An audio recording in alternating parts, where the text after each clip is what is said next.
Lokmat readers choice award मी आदरणीय शिवराजी पाटील चाकूरकर यांना विनंती करतो की त्यांनी हा जो पुरस्कार आहे कोणाला घोषित होतोय त्याची घोषणा आपण करावी. विजेते आहेत माननीय श्री देवेंद्र फडणवीस.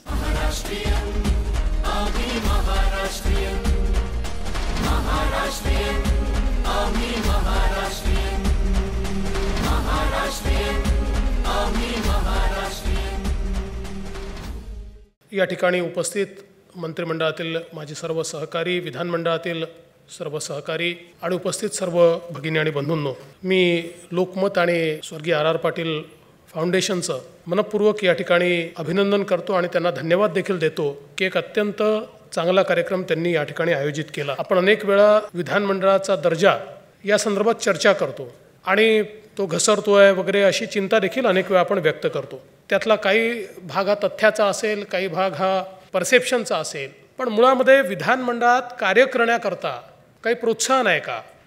उत्तम कार्य केलं तर कोणी पाठीवर थाप देतो आहे का? उत्तम कार्य केलेला व्यक्ती हा विधानमंडळाच्या कार्यावर पुन्हा निवडून येतो आहे का? असे अनेक प्रश्न निर्माण होत असतात आणि म्हणून मला असं वाटतं की आपल्याला जर विधानमंडळाचा दर्जा हा उत्तम राहावा असं वाटत असेल तर अशा प्रकारच्या पुरस्काराच्या माध्यमातून समाजाने हे सांगण्याची आवश्यकता आहे की चांगलं कार्य जे विधानमंडळात होतं त्याच्या पाठीशी आम्ही उभे आहोत, त्याची दखल आम्ही घेतो आहोत आणि चांगल्या कार्याला आम्ही पुरस्कृत देखील करतो. आणि मला विशेष आनंद आहे आर पाटील साहेब यांच्या नावाचं जे फाउंडेशन आहे ते आणि लोकमतने मिळून हा पुरस्कार या ठिकाणी दिला, ही खरोखर अत्यंत आनंदाची आणि समाधानाची बाब आहे.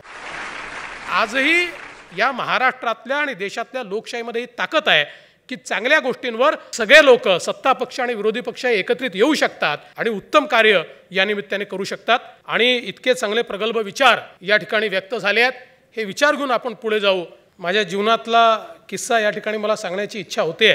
2003-04च्या दरम्यान मला उत्कृष्ट संसदपटू पुरस्कार मिळाला आणि माननीय चंद्रशेखर साहेब माजी पंतप्रधान यांच्या हस्ते सकाळी कार्यक्रम पार पडला. विधानसभेचं सभागृह सुरू झालं आणि दुपारच्या वेळी विदर्भाच्या संदर्भातला माझा ठराव लागला आणि या ठरावावर भाषण करता करता मी अतिशय भावनाविवश झालो आणि कसा विदर्भाचा वसाहतीसारखा उपयोग होत आहे, कसा अन्याय होतो आहे, कसा अन्याय सरकार करताय वगैरे सांगत असताना मी एक वाक्य बोललो की जर असंच अन्याय तुम्ही करत राहाल तर एक दिवस म्हणावं लागेल महाराष्ट्रवाद्यांनो चालते व्हा. आणि प्रचंड गदारोळ झाला, सभागृह बंद पडलं.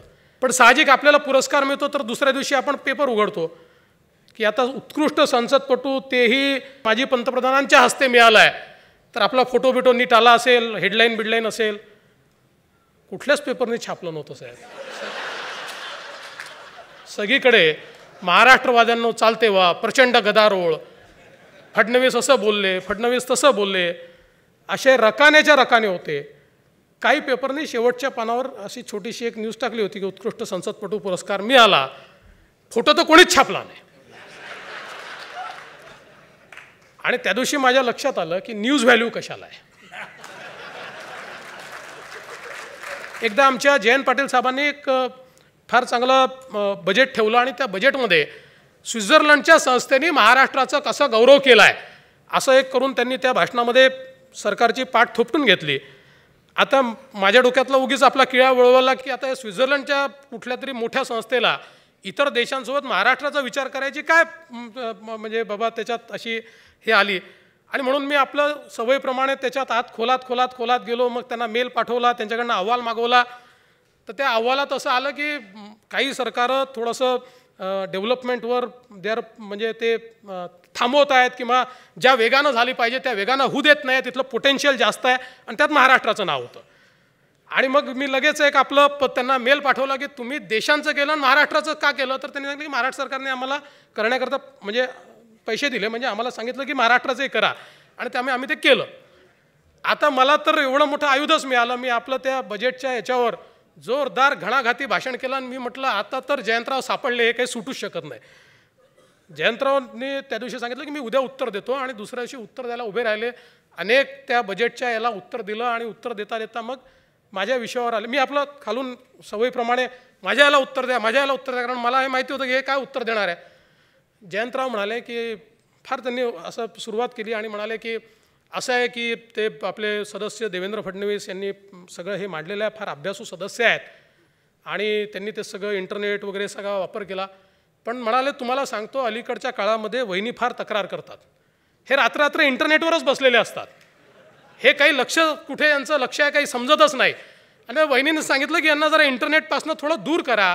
असा अहवाल मागण्याकरता एवढे कशाला तुम्ही त्या ठिकाणी ईमेल वगैरे पाठवल्या. मी देऊन दिला असताना तुम्हाला अहवाल एवढं म्हटलं पुढच्या विषयावर चालले गेले.